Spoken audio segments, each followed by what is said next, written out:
Hi, I'm going to talk about something kind of off the wall this time. Instead of a regular or more lessony type thing, I'm going to talk about a recent trip I took and see if you can guess where you think I went if you don't already know. Some of my friends watching this will know where I went.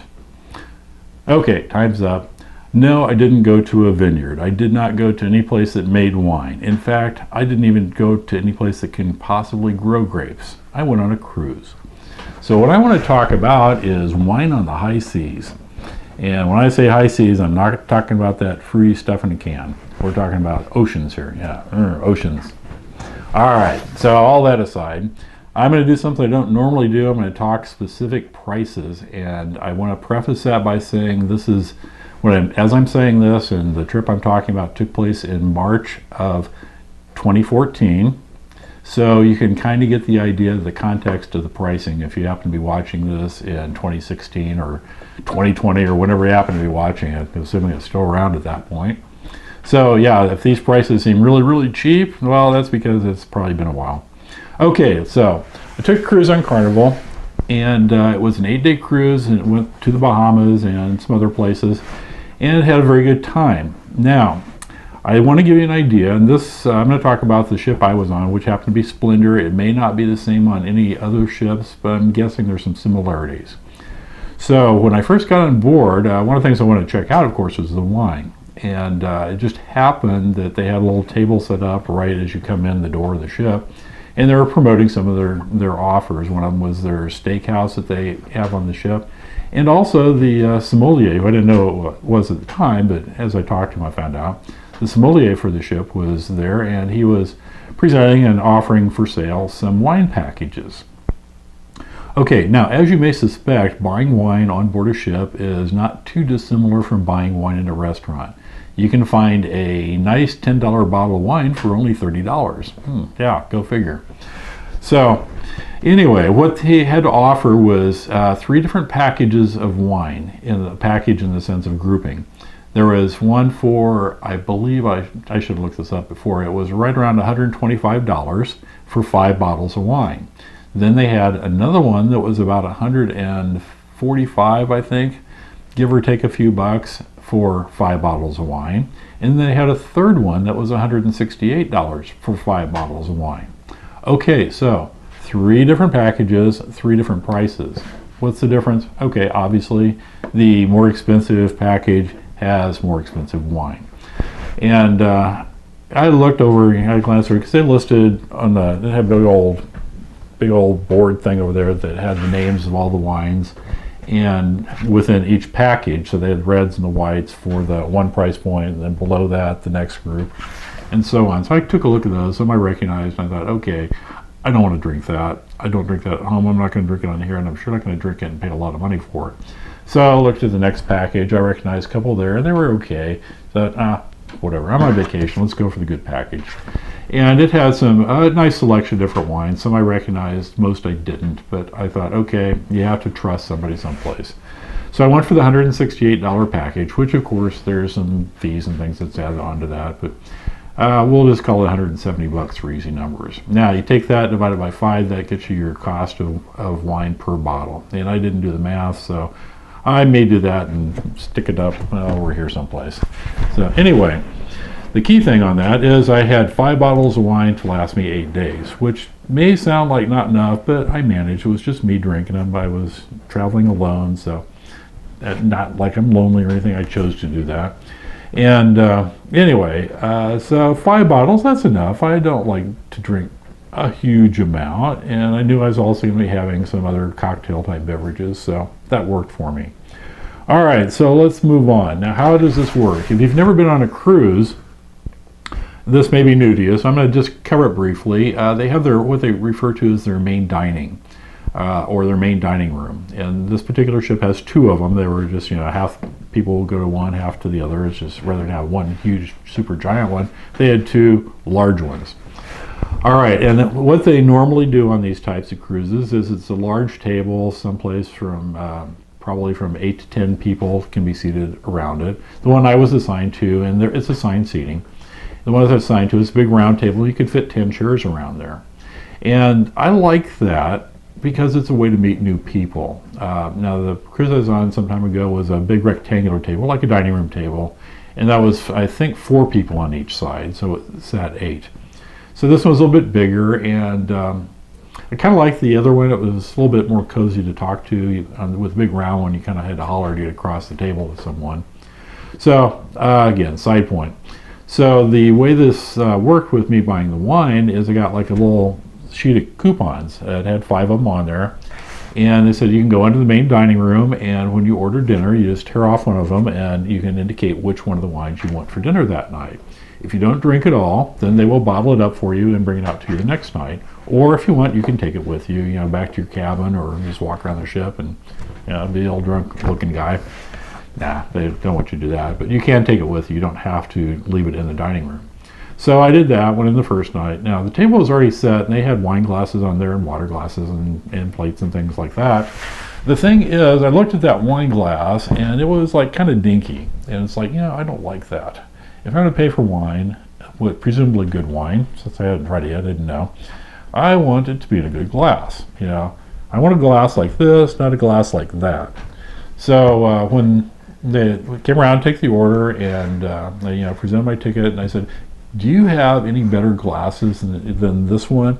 I want something, it's got more shape to it, and it's got more volume to it. And so the little waiter ran off, came back, and brought me a glass comparable to this. It was a little bit different shape. It had kind of a pointy edge here, but it was good. It was a good sized glass, and I could pour something like this in it, and it would look about the same in terms of volume. And I was happy with that. So lesson number 1, if you're paying extra for wine in a restaurant or on board a cruise ship or anything else, make sure you get a good glass to go with it. The next thing too is he comes over and he starts pouring. He said, whoa, stop there. And so he stopped, and because I was already up to, I guess I'll do it this way, higher than I like to be. So I said, that's good for now, just leave it. So he did, and then left the bottle, of course, for me, and then as I wanted more, I poured it myself. So lesson number 2, don't be afraid to tell them to stop, because not everyone knows how much to put in a glass. You do not want them to fill your glass to the top. It is not a water glass. It is a wine glass. Treated accordingly. Some respect, please. So that was no problem at all. I mean, it's just a matter of saying, whoa, stop there. And the next night, brought the bottle back, had learned. He said, is this enough? He pours it up and pours it up. Is that enough? Yeah, that's good. You can stop there. That's fine. Thank you. And of course, the second night, I didn't have to ask for the glass. They were very good in that respect. They brought me the larger glass and filled it properly. So I was happy with that. And I should say I was happy with their service overall. I was good. Now, let's see, what else can I say about that? One night I did end up taking it with me because I went to the other restaurant, the steakhouse restaurant, and I had started a fresh bottle up there, and that's where the sommelier, he spends his time in the evenings, is in that restaurant. It's the higher end. You actually have to pay extra for the food in that one. Very good dinner. Quite honestly, Nebraska steaks are better, but oh well, I was on a ship. No cows close by.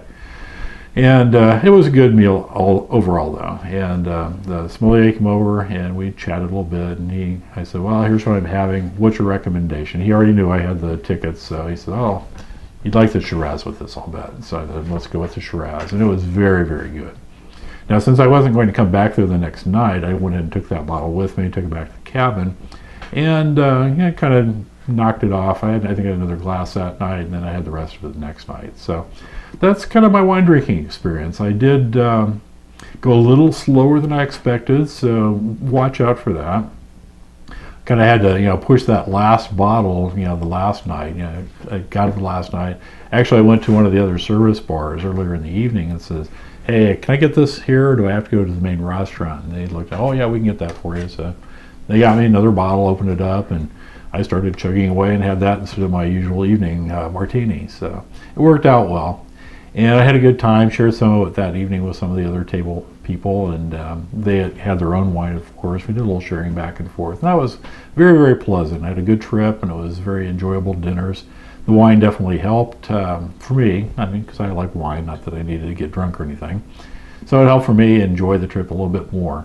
So my advice would be, when you get on a ship, if you're going on a cruise, you're getting on a ship and you want wine, first thing you do, not necessarily the first, but before you go to dinner that night, check around and say, hey, who can tell me about wine? Do you have special package rates for anything if I pre-buy it, or more than one bottle, or how long is your cruise going to be? How much can you drink? These types of things. Figure that out, and then go pursue it. So you might be surprised, because they do want to sell the stuff, and they have a good markup. So if they knock 25% off, they're still making a healthy profit. And they'd rather sell 5 bottles with a less profit per bottle than 1 bottle with full profit. So, just general business. Anyway, hope that gives you some ideas if you're ever going to cruise. If you've been on a cruise, had one, I'd love to hear about it. Tell me your experiences with it, and comments down below.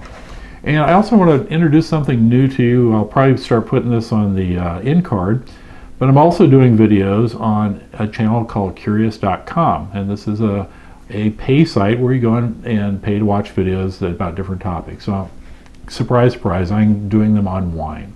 And just kind of getting off the ground with that. You're welcome to check it out there, and I'd certainly enjoy having you there. Or, of course, if you don't want to go to a site like that, you're certainly welcome to continue watching me here. At any rate, if you learned something, give me a thumbs up. If you liked it, give me a thumbs up. And tell your friends about this channel. In fact, there's a way to you can even just do a little share a video. If you like this one a lot, or if somebody is going on a cruise and likes wine or thinking about wine, send this to them. Let them see what it's like, from my take. If they have questions, they can always ask me too. Anyway, share the videos with your friends and enjoy wine. Cheers.